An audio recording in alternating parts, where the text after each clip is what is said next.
welcome back to my channel. If you're new here, I'm Sam, and today we're going to be doing Melbourne predictions because F1 is back, finally. Longest 3 months of my life. But anyway, we're going to start with a good surprise. This is someone we think is going to perform better than expected this year.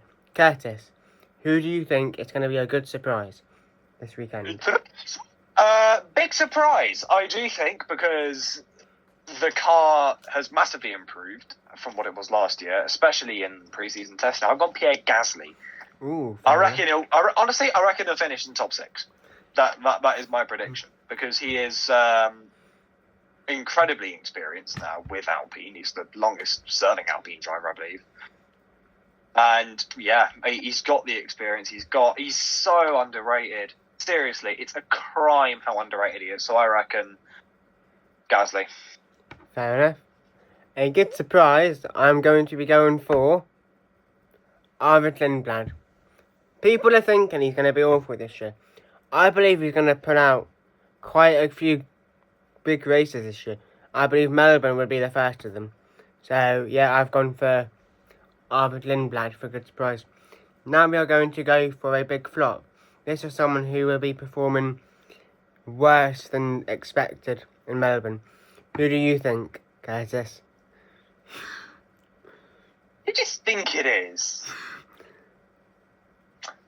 Someone I've slandered on this channel quite a lot, and for very, very good reason. And this is, you know what? It's wishful thinking. It's Lando Norris, and that is one of my sort of other bold predictions as well about Lando Norris. So keep that. I'll keep it for that. But yeah, Lando. Fair enough. God, I'd love to see it. Stay tuned if you want to see that bold prediction, guys. So, a big flop for me is Alex Albon. I believe Carlos Sainz is going to do very well this weekend, but Alex Albon, I don't see it. I don't think he's got it in him to be performing like top 5 week in, week out. So I believe he will be quite a bit behind Carlos Sainz, which to me is a flop. Anyway, let's now go to pole position on the Saturday. Who is getting... Before... Fair enough, you say Albon is a flop. But Albon is obviously going to be a flop when you put Carlos Sainz P3 in the WDC predictions. Carlos Sainz hype train. Hype train. Oh my days. Alright, pole position. Jonathan's going to hate me as well because he absolutely loves Albon. Either way. Pole position. Who do we think? Can I guess who you've put? It's I reckon you put. Yes. I reckon you put Leclerc. Bang on Monday. It is Leclerc.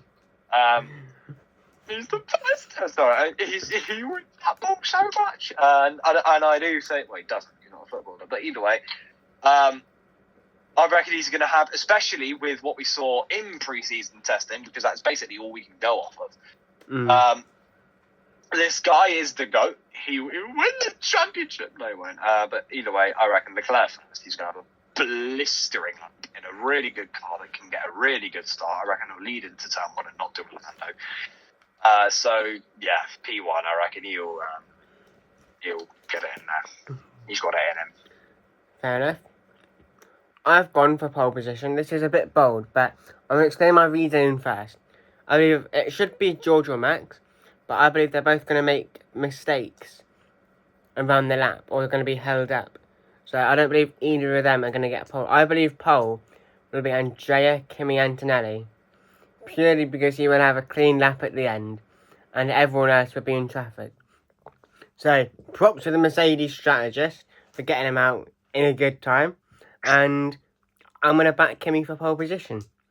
Anyway, let's go to P3 for the main race car. I tell you what, I think this video's turned into an F1. Try not to laugh, but there you go. Anyway, what are we doing now? Was it top 3? Yeah, starting with P3. P3, my boy, Oscar Piastri. Home race, I believe he'll do quite well.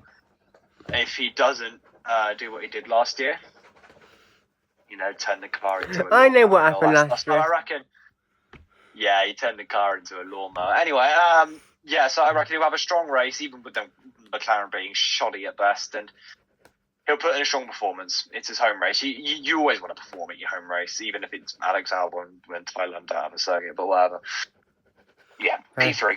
So, I believe P3 would be Oscar Piastri until 3 laps to go. He has a mechanical failure, which hands Andrea Kimi Antonelli P3. The Melbourne curse for Australian drivers continues. So I've got P3 Andrea Kimi Antonelli. Fair enough. P2, who have you got, Curtis? I hate to say it, it's my boy Leclerc. He's going to lose it. He's like the bottle job he is in Hungary, but whatever. Do you know what? No, sorry, he's not a bottle job strategist. But yeah, I don't think as quick as the Ferrari has been so far, I don't think it's going to hold. And I think with the Mercedes being how it is, Russell will power through. And I've just leaked that P1. Well, no, Curtis, but P1 Russell has been. But yeah, Leclerc P2, Russell P1. Russell will power through at some point. Fair enough. So I agree with your P1 being Russell, but my P2 is do. Max Verstappen, I forgot about him. He's pretty good, isn't he? He is pretty good. Ever heard of him? Yeah, I think once or twice. Fair enough. Doesn't he drive for what's that? Monster Energy Racing. Yeah, I remember him now. No, he drives for a drink. Yeah. He drives a can. He does, literally. Well, it's crazy. Off topic quickly, but Austria, within like 5-10 miles of the Spielberg track, you can't get Coke or anything. All you can get is Red Bull. It's insane. I'm not surprised. I'm really not. Yeah. Anyway. The marketing's crazy. So that's our top 3. Now, for a bold prediction. This is something that could happen, but it would be on the more unpredictable side than predictable. So Curtis, what have you got? Lando midfield. He will finish in the midfield. He will finish in the midfield. P11 to P15. He will finish P11 to P15. And I'm putting my house on that. Well, I'm not, because it's not my house, but that's not the point. I will bet good money. Good money. This honest 10p. I will bet this honest 10p, which I have just dropped, that he will finish in the midfield. He will flop. He will. The pressure will, cave in on him, and I don't know why I did that, but yeah, he's gonna flop. My bold prediction is that the Melbourne curse will continue with Oscar Piastri having a DNF.